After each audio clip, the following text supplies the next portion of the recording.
Good morning friend, हसमत गुरुजी classes daily current affair में आपका स्वागत है। 13 दिसंबर में इंटरनेशनल और नेशनल से जो भी रिलेटिव मोस्ट क्वेश्चन आपके एग्ज़ाम के लिए हो सकते हैं वो आज प्रेजेंट करेंगे। और 2 दिन के लिए माफ़ी चाहता हूँ क्योंकि हमारे एक बच्चे का विदाई समारोह था यूपी पुलिस में, इस वजह से क्लासेस नहीं डल पाई। अब डेली क्लासेस डलेंगी और आपका बड़ा अच्छा सहयोग लगा बच्चों का, जो भी जिन्होंने भी मेरा चैनल देखा। एक ही दिन में 300 से ज़्यादा सब्सक्राइबर थे। चलिए आज का पहला प्रश्न देख लेते हैं। हाल ही में भारतीय क्रिकेट टीम के नए ओडीआई यानी वनडे इंटरनेशनल कप्तान कौन बन गए हैं? जी हाँ, इसका सही आंसर है रोहित शर्मा। रोहित शर्मा ओडीआई यानी वनडे इंटरनेशनल कप्तान बन गए हैं। नेक्स्ट क्वेश्चन देख लेते हैं। हाल ही में आरबीआई किस पेमेंट बैंक को अनुसूचित बैंक का दर्जा दिया गया है? आरबीआई ने एक बैंक को अनुसूचित बैंक का दर्जा दिया गया है। जी हाँ, इसका सही आंसर है पेटीएम पेमेंट बैंक। आरबीआई की बात हुई है तो चलिए इसके बारे में थोड़ा सा और देख लेते हैं। आरबीआई का मुख्यालय जो है आपका मुंबई में है और इसकी स्थापना की जो तारीख है वो है 1 अप्रैल 1935 को। पेटीएम के बारे में देख लेते हैं। इसके जो संस्थापक हैं वो विजय शेखर शर्मा जी हैं और इसकी जो स्थापना हुई थी वो अगस्त 2010 में हुई थी। नेक्स्ट क्वेश्चन देख लेते हैं। हाल ही में भारत कब तक अपना मानव अंतरिक्ष मिशन गगनयान लॉन्च करेगा? जी हाँ, भारत अब चौथा ऐसा देश बन गया है जो गगनयान लॉन्च कर रहा है। इसका सही आंसर है 2023। इसके बारे में थोड़ा सा देख लेते हैं। 2023 में गगन लॉन्च करने करेगा इसरो, यानी हमारी तरफ से जो इसरो प्रेजेंट कर रहा है। सबसे पहले जो कर रखा है यूएस, रूस और चीन, और इसके बाद दुनिया का चौथा देश हो गया है भारत। इसरो की बात हुई है तो इसरो के बारे में थोड़े से मोस्ट फैक्ट देख लेते हैं। इसकी फुल फॉर्म हो जाती है the Indian space research organisation. इसका मुख्यालय बेंगलुरु में है। इसके संस्थापक जो है विक्रम अमलाल साराभाई हैं। इसकी स्थापना हुई थी 15 अगस्त 1969 में। इसके प्रशासक और निर्देशक कैलाश वदिव हैं और इसका जो मूल संगठन है ये अंतरिक्ष विभाग है और इसकी सहयोगी कंपनी जो है विक्रम साराभाई अंतरिक्ष केंद्र है। चौथा प्रश्न देख लेते हैं। खेल मंत्री किरेन रिजिजू ने संन्यास ले चुके खिलाड़ियों के लिए रोजगार मुहैया कराने के लिए कितने इंडिया केंद्र खोलेगी? ये बहुत अच्छा कदम उठाया है खेल मंत्री जी ने। इसका सही आंसर हो जाएगा 1000 केंद्र खोले जाएंगे। इसमें क्या होगा कि जो लोग संन्यास ले चुके हैं तो आप देखते हैं उनकी आर्थिक स्थिति खराब हो जाती है, जिससे कि नई जनरेशन उनको देखकर मोटिवेट नहीं होती और खेलों में भाग नहीं लेती। तो इसमें जितने भी संन्यास ले चुके होंगे उनको रोज़गार दिया जाएगा। और इस प्रोग्राम की जो शुरुआत की गई थी तो वो 2018 से की गई थी। पांचवा प्रश्न देख लेते हैं। वालमार्ट ने किस देश से वर्ष 2027 तक 10 अरब डॉलर का निर्यात करने की घोषणा की है? जी हाँ, इसका सही आंसर है भारत।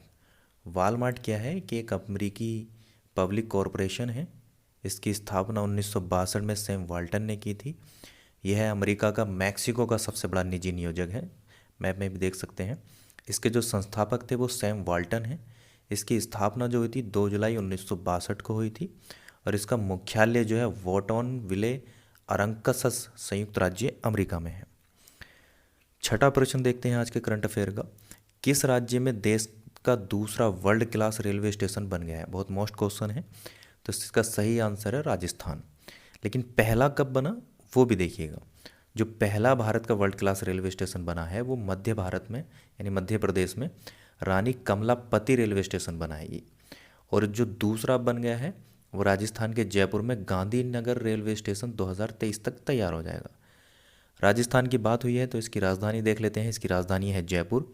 अशोक गहलोत और मुख्यमंत्री हैं अशोक गहलोत और राज्यपाल हैं कलराज मिश्र। नेक्स्ट क्वेश्चन देख लेते हैं सातवां। हाल ही में एशिया यूथ पैरा गेम 2021 में भारत ने कितने मेडल जीते हैं? जी हाँ, बहरीन में ये यूथ पैरा गेम्स चल रहे थे तो भारत ने इसमें से 41 पदक जीते हैं। भारत ने चौथे एशियाई पैरा खेल में 41 पदक जीते, जिसमें से 12 स्वर्ण हैं, 15 रजत हैं और 14 कांस्य जीते हैं। ये रिफा शहर में हो रहा था बहरीन के और ये सबसे बड़ा आयोजन था। इसे जो आयोजन करता है तो वो national para Olympic committee NPC द्वारा इसको लॉन्च किया जाता है और ये 2 से 6 दिसंबर तक इसका आयोजन किया गया। इसमें लगभग 30 देशों के 700 से ज़्यादा एथलीट ने भाग लिया। अब जो 5वां संस्करण होगा वो 2025 में होगा, वो उज्बेकिस्तान में होगा, याद रखिएगा। 8वां प्रश्न देख लेते हैं इसका। हाल ही में कलिंग साहित्य पुरस्कार 2021 किसे दिया गया है? तो ये दिया गया है श्रीनिवास उद्गाता को। ये पुरुष में दिया गया है। महिला में देखें तो दिव्या दत्ता को दिया गया है। चलिए इसके बारे में विस्तार से देख लेते हैं।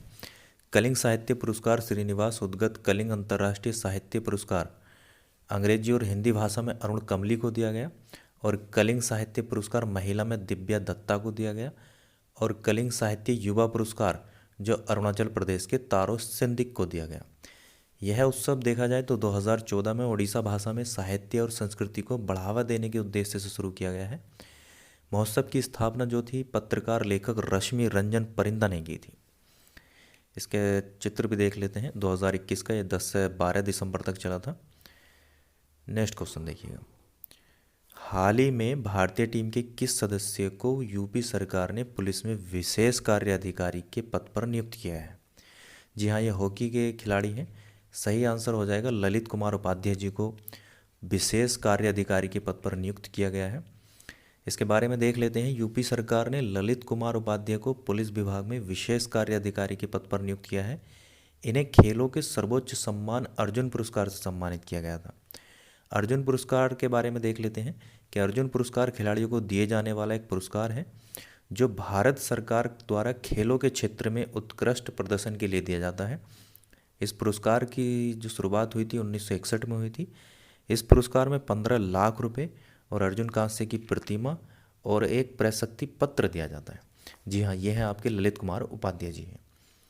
अंतिम प्रश्न देख लेते हैं। युवा गणितज्ञों के लिए रामानुज पुरस्कार 2021 किसे प्रदान किया गया है? जी हाँ, इसका सही आंसर हो जाएगा नीना गुप्ता को। नीना गुप्ता ने क्या है कि बीजगणित की एक समीकरण को बहुत ही आसान शब्दों में समझाया है। इसके उत्कृष्ट के लिए इनको ये पुरस्कार दिया गया। रामानुज पुरस्कार के बारे में जान लेते हैं। इसमें जो है जो जिसको पुरस्कार दिया जाता है उसकी उम्र 45 वर्ष से ज़्यादा नहीं होनी चाहिए, और जिस वर्ष ये पुरस्कार दिया जाता है तो उसकी जो गणना होती है वो 31 दिसंबर से होती है। और इसके बारे में फैक्ट देख लेते हैं कि रामानुज पुरस्कार अंतर्राष्ट्रीय स्तर पर 45 वर्ष से कम आयु के मैथमेटिशियन को गणित के क्षेत्र में नई पहचान बनाने के लिए दिया जाता है। इस अवार्ड को पहली बार 2005 में दिया गया था। इसे Abdul Salam international centre for theoretical फिजिक्सन यानी ICTP और भारत सरकार के डिपार्टमेंट ऑफ साइंस टेक्नोलॉजी यानी DST और इंटरनेशनल मैथमेटिकल यूनियन IME की तरफ से संयुक्त रूप से दिया जाता है। याद रखिएगा कि इसको 3 संस्थाएं प्रेजेंट करती हैं। भारत में प्रतिवर्ष महान गणितज्ञ श्रीनिवास रामानुज की जयंती 22 दिसंबर को राष्ट्रीय गणित दिवस के रूप में मनाया जाता है। याद रखिएगा कि दिसंबर महीने का ही है कि गणित दिवस कब मनाया जाता है, 22 दिसंबर को मनाया जाता है।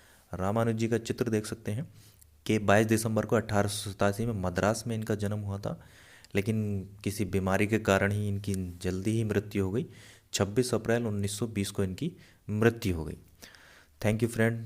अगर थोड़ा भी अच्छा लगा हो तो दोस्तों में शेयर कीजिएगा, लाइक कीजिएगा, और आपकी डेली ही मोस्ट नेशनल और इंटरनेशनल से रिलेटिव आपको करंट अफेयर डेली ही डाला जाएगा। Thank you.